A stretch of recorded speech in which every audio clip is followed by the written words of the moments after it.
हमारा symmetric matrix और skew symmetric matrix होता क्या है इसको समझते हैं। देखो चैप्टर 3 आपका मैट्रिसेस में क्लास 12th में आइए। तो सिमेट्रिक मैट्रिक्स क्या होता है आपका, अगर कोई ए मैट्रिक्स है उसका अगर ट्रांसपोज उसके इक्वल आ जाए, ठीक है, ए मैट्रिक्स करा हमने और उसका ट्रांसपोज करा, अगर दोनों इक्वल हो तो आपका सिमेट्रिक मैट्रिक्स होगा। नहीं समझ आया। देखो अगर आपका इफ ए मैट्रिक्स आपका दे दिया, ठीक है, ए मैट्रिक्स दे रखा है ये, एंड इसका आप ट्रांसपोज करते हो तो सिंपल कुछ नहीं करते, आप रो को कॉलम में इंटरचेंज कर देते हो। तो रो आपने क्या करा, कॉलम में लिख दिया, इस वाले रो को भी कॉलम में लिख दिया, इस वाले रो को भी कॉलम में लिख दिया।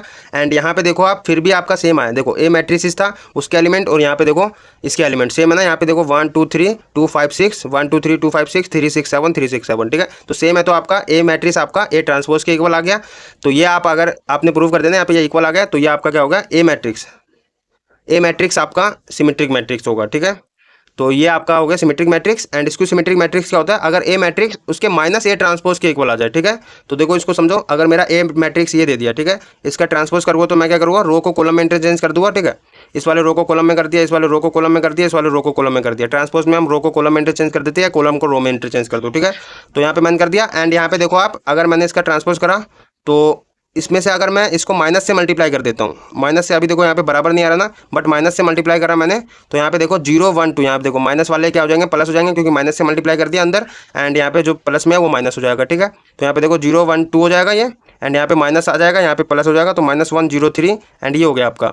तो यहाँ पे देखो आप माइनस से जब मल्टीप्लाई करा तो यहाँ पे 0 1 2 -1 0 3 एंड 2 -3 0, ये आपका सेम आ गया इसके, ठीक है, इसके एलिमेंट के। तो यहाँ पे आपका कहीं ना कहीं क्या ए मैट्रिक्स उसके माइनस ए ट्रांसपोज के इक्वल आया है।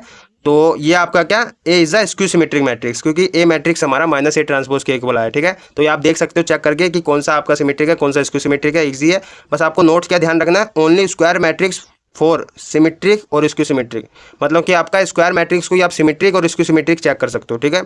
तो ये था आपका सिमेट्रिक और skew symmetric. And next video में हम नेक्स्ट कॉन्सेप्ट समझेंगे, ठीक है।